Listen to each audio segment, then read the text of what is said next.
One cannot analyze the crisis without taking in consideration that it's a world crisis.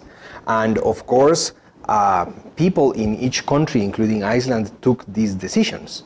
So they are responsible for these decisions. Mm-hmm. The special case of Iceland is such that looking at Iceland, of course, when the Icelandic banks were privatized at the time, looking at, for example, to the year 2003, 2004, the status of the Icelandic society was very strong. It had a fully funded pension system, it had a pretty effective property rights system in fisheries, it had taxes were low, there was good prosperity, strong infrastructure, and educated people, extensive healthcare system, many things in place, and in many ways an envious situation. Now, at that time, in the infrastructure, global structure that I was describing earlier, the banks are privatized, and of course, at this time, I think that the Icelandic government and the Icelandic Central Bank should have said, we will not bail out these banks. They're on their own. We've privatized them. They're on their own. And I think that might have led to less risky behavior. This, the Icelandic government did not do. The Central Bank even made this bubble bigger by conducting a monetary policy where they continuously raised interest rates to fight inflation, which was their legal obligation to. They had an inflationary target, and there was a floating exchange rate, so the price of the krona was decided on the open financial market, and by constantly raising interest rates, they made the currency a very interesting product for international investors who bought bonds denominated in krona, borrowed in low interest currencies, and the differential was their profit.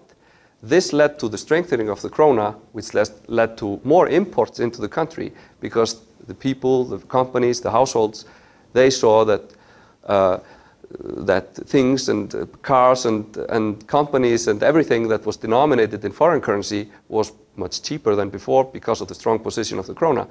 So this led to more imports, to more risk-taking, to more borrowing, and this continued policy of the central bank based on an old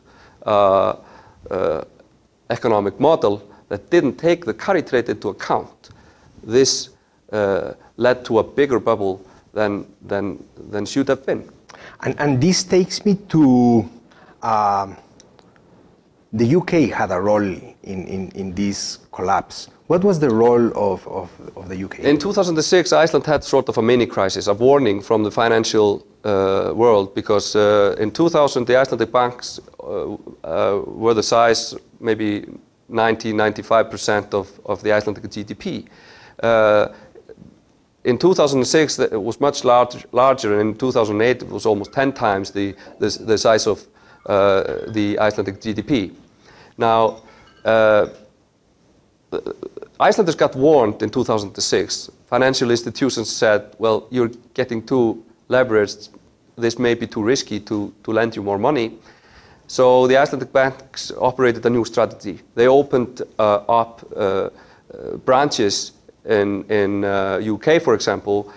There's the example of the iSave accounts, where people were offered better deals, better interest rates if people deposited money as savings. Now, when the financial crisis hit seriously in September, people started withdrawing money from these accounts. And at least there was a serious risk of that happening.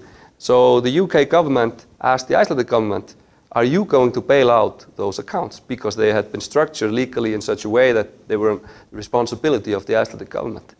And the Icelandic government said, well, we have the legal obligation to pay what's in our deposit insurance fund. And the deposit insurance funds in European countries there's not much in them. And this position may have triggered the dramatic response from the UK government that enacted anti-terrorist legislation to seize one of the Icelandic banks in the UK and thereby branding Icelandic bankers terrorists, which led to an immediate collapse of the Icelandic banking sector. And from all these, what can we learn? What lessons can we all learn? Well, I think that it is very important for us to learn lessons from what has happened, because the financial crisis is and will be very painful for every economy. Iceland is going through this now, and I think that it's very important that we do not decide right now that this proves that free market ideas or an open economy, a free society doesn't work, because that is not correct. That is a lesson that we may not draw from this, but we need to analyze and learn more from this crisis and look very well into the institutional framework where the banks operate. We need less government intervention, I think, in banking. We don't need more intervention. I think we need less, but it needs to be more focused and more sensible. Well, thank you very much for sharing these ideas with us, and thank you very much.